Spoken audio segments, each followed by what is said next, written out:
Dominic Roque binanata na si Christy Fermin. Idinaan na at kumonsulta na sa abogado si Dominic Roque kaugnay sa naging paratang sa kanya ng kolumnistang si Christy Fermin. Hindi na nito napigilan ang mga chismis na inilabas ni Christy sa kanyang vlog patungkol sa dahilan ng hiwalayan nila ni Bea Alonzo.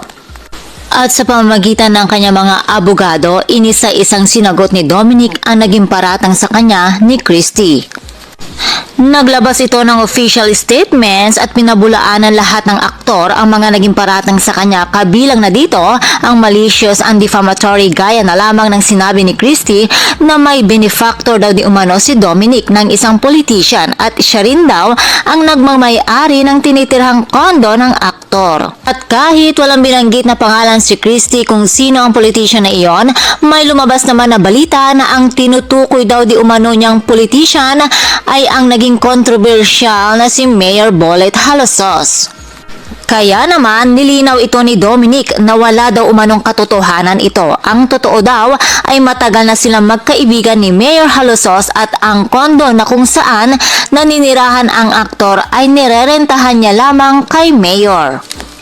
Maging si former Congressman Bong Sontay ay dinawit din sa issue na di umano'y isa rin daw siya sa benefactor o sugar daddy ni Dominic. Mariing namang itinanggi ito ng aktor at humihingi ito ng paumanhin sa pagkakadawit kay Bong Sontay at sa kanyang pamilya. Samantala, pinagtawanan na lamang ni Mayor Bolet at Bong Sontay na sugar daddy sila ni Dominic. Ayon sa mga ito, dapat daw ay mabigyan ng leksyon si Christy Fermin.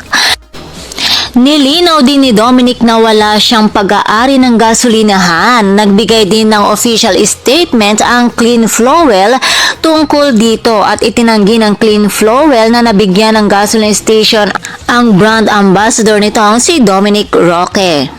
Sinagot din ni Dominic na walang katotohanan na nagtalo sila ni Bea sa prenuptial agreement. Ano naman kaya ang masasabi ni Christy Fermin tungkol sa isyong ito? Well, abangan natin mga chikadoras.